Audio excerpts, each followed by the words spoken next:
आमचे एकमेव नगरसेवक बाजूला उपस्थित आहे. त्यांच्या महापालिकेतल्या पक्ष कार्यालयाच्या उद्घाटनासाठी मी आणि आमचे संपर्क प्रमुख सचिन भाऊ आहे इथे आलेलो.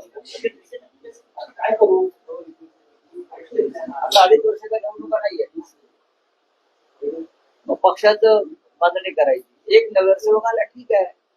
कधी कधी एखाद्या राज्यामध्ये नरेंद्र मोदींच्या पक्षाला एकही आमदार मिळत नाही. अशी अनेक राज्य आहेत किंवा होती तिथे मोदींनी प्रचार करून त्यांना एकही आमदार आला नाही. म्हणून त्यांनी पक्षाचं काम सोडलं का? कोणत्या परिस्थितीत या महाराष्ट्रात निवडणुका झाल्या आणि होत आहेत हे काय मी तुम्हाला सांगायला नको. पश्चिम बंगाल सारख्या राज्यामध्ये ममता बॅनर्जी सारखी खंबीर नेतृत्व असताना तिच्या पराभवासाठी 2.5 लाख पॅरामिलिटरी फोर्स मोदी आणि शहांनी पश्चिम बंगालला निवडणूक अशा पद्धतीने निवडणुका घेतात. पुण्यात पिंपरी चिंचवडला काय झालं, त्याच पद्धतीने निवडणुका लढण्यात आल्या. ठीक आहे, पाहू, लढू, आम्ही लढणारे लोक आहोत. साहेब, आज पश्चिम बंगालमध्ये शेवटच्या टप्प्याचं मतदान होते, तुम्ही तो विषय काढला.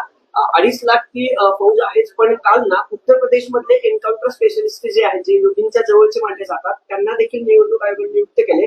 साम दाम दंडभेदाचा वापर करून भाजप बंगाल जिंकण्याचा प्रयत्न करते. साम दाम दंडभेदाचा वापर झाला होतोय. साम दाम दंड तर त्यापेक्षा टेररिझम, ऍडमिनिस्ट्रेटिव्ह टेररिझम, प्रशासनाचा टेररिझम, निवडणूक आयोगाचा टेररिझम ही अत्यंत गंभीर गोष्ट देशाच्या लोकशाहीमध्ये घडते. की निवडणूक आयोग सत्ताधारी पक्षाच्या मदतीला किंवा त्याला मदत व्हावी म्हणून दहशतवादाचा अवलंब करतात. अशा प्रकारचे एन्काउंटर स्पेशालिस्ट वगैरे निवडणुका जिंकण्याची गरज नरेंद्र मोदी सारख्या लोकप्रिय नेत्याला का भासत? नरेंद्र मोदी हे जगाचे नेते आहेत. उद्या जर अंतराळामध्ये जर राजकारण सुरू झालं तर ते तिकडले नेते होते. वडील अमित शहा आहे, तरीही त्यांना अशा प्रकारे राज्यातले टेरर पोलीस फोर्स नेऊन लोकांना धमक्या देऊन निवडणुका जिंकण्याची वेळ येते. याचा अर्थ त्यांना त्यांचा पराभव दिसतो आणि पराभवाचं रूपांतर विजयात करण्यासाठी त्यांना असे उपद्रव करावे लागतात. विधान परिषदेच्या संदर्भात महाविकास आघाडी कधी जाहीर होणार आणि कोण उमेदवार आहे? अरे बाबा, आमचा एकच उमेदवार आहे सगळ्यांचा मिळून. इतर लोकांनी याद्या जाहीर केल्या ठीक आहे, आमचा एक उमेदवार आहे. उद्या अर्ज भरायचा आहे. उद्या 11 वाजता आपल्याला कळेल कोणाला अर्ज भरता येईल. तिथे गेल्यावरच तुम्हाला कळेल पायरीवर विधान भवनाच्या कोण आहे. उद्धव ठाकरे साहेब उद्या अर्ज भरतायत असं समजतंय. उद्या किती वाजता अर्ज दाखल करणार? उद्या मी काय म्हणतोय तुम्हाला की उद्या विधिमंडळाच्या पायरीवर उमेदवार तुम्हाला पायऱ्या चढताना दिसले की तुम्ही त्यांचं नाव ब्रेकिंग न्यूज मध्ये द्या. राऊत साहेबांची इच्छा काय? राऊत साहेबांची इच्छा काय? राऊत साहेबांच्या इच्छा उद्धव साहेबांनी उद्या अर्ज भरावा. आमची इच्छा का नसावी? म्हणजे भरणार आहे. आमची इच्छा का नसावी? मी पहिला माणूस आहे सांगणार आहे की त्याने विधिमंडळात पुन्हा जायला पाहिजे. त्यानंतर काँग्रेसचे प्रांताध्यक्ष हर्षवर्धन पाटील असतील, सुप्रिया सुळे असतील, या सगळ्या प्रमुख नेत्यांनी त्यांना ही विनंती केलेली आहे. त्यानंतर केंद्रातून काल के.सी. वेणुगोपालजी, रमेश चेन्नीथलाजी जे प्रभारी आहेत महाराष्ट्राचे, त्यांनी सुद्धा अशा प्रकारची भूमिका घेतलेली आहे की माननीय उद्धव ठाकरे यांनी विधिमंडळात जाऊन महाविकास आघाडीचं नेतृत्व करावं. भूमिका सगळ्यांची आहे, तर त्याच्यावर ते आज आम्ही पाहू. कोरेगाव पत्राचाळ प्रकरणामध्ये जे आरोप तुमच्यावर झाले त्याच्यावर आज एकनाथ शिंदेंनी बैठक बोलवली आहे, म्हणजे त्या पुनर्विकासासाठी. बोलवत्या ना, त्यात नवीन काय? माझ्यावरती कसले आरोप झाले? कोर्टाला विचारा ना, कोर्टाने काय सांगितलं ते. पत्राचाळ प्रकरणात ज्यांनी खरोखर मलिदा खाल्ला ते सगळे त्यांच्याच पक्षात किंवा भाजप पक्षामध्ये आहे. आमचा काय संबंध आहे त्याच्याशी? हे कोर्टाने सांगितले. जसं केजरीवालांच्या प्रकरणामध्ये कोर्टाने सांगितलं की हे बेकायदेशीर प्रकरण आहे त्याला अडकवलं. जसं माझ्या बाबतीत सुद्धा सांगितलं की बेकायदेशीर अटक. संजय राऊतांचा या सगळ्या प्रकरणाशी दुरान्वयी कधी संबंध झालेला नाही. सत्ता आहे, बाकी काय. बच्चू कडू आज पत्रकार परिषद घेऊन आपली भूमिका जाहीर करणार आहे. पण त्याच्या तिथे कशाला होईल? बच्चू नाही, नाही, कडू आणि पक्ष विलीन करण्याचं जे काही म्हणतात, असं आहे की त्यांना विचारा ना, ते पक्ष विलीन करणार असतील त्यांना विचारलं पाहिजे. राज्यामध्ये छोटे पक्ष आहेत ते संपवण्याचं काम सत्ताधाऱ्यांकडून केलं जाते का अशा पद्धतीने? म्हणजे शिवसेना फोडली, राष्ट्रवादी फोडली. शिवसेना फोडली नाही. नंबर एक, ज्या पद्धतीनं देशभरात ते राजकारण सुरू आहे, तुम्ही म्हणाल आप फुटले, मी असं म्हणत नाही की आप पक्ष फुटला.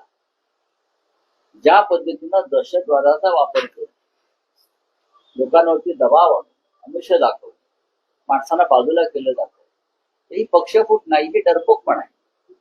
आता बच्चू कडूंवरती कोणता दबाव आहे मला माहित नाही.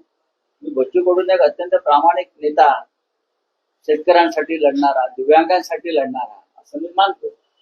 आता एका आमदारकीसाठी जर कोणी आपला पक्ष कोणात विलीन करत असेल त्याच्यानंतर बोलू आम्ही. अजित पवारांच्या प्रकरणावरती बरेच तर्क लावले जात आहेत.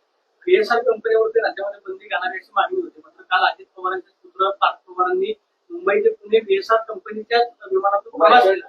त्याच्यावरती तुमचं काय म्हणणं? मी काय अजित म्हणतो, पवारांच्या प्रकरणामध्ये राज्य सरकारकडून पावलं उचलली जात नाही, तपास केला जात नाही. राज्य सरकार इथेच आहे ना, पुण्यात असतं.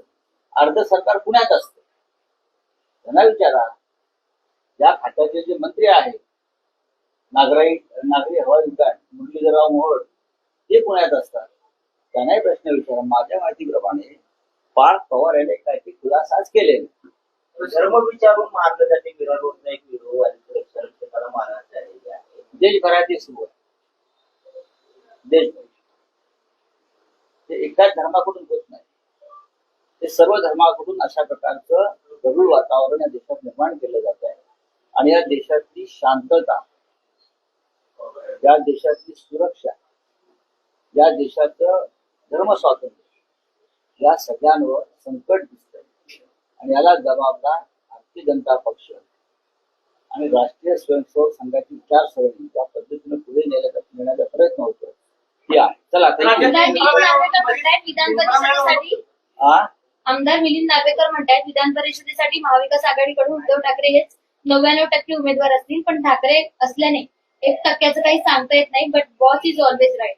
मग त्याच्यावरती तुमचं काय? तुम्ही तुमची त्याच्यावरती प्रतिक्रिया हवी. म्हणजे काय नाही, मी मगाशी मग या विषयावर माझं मत मांडलेलं. मिसिंग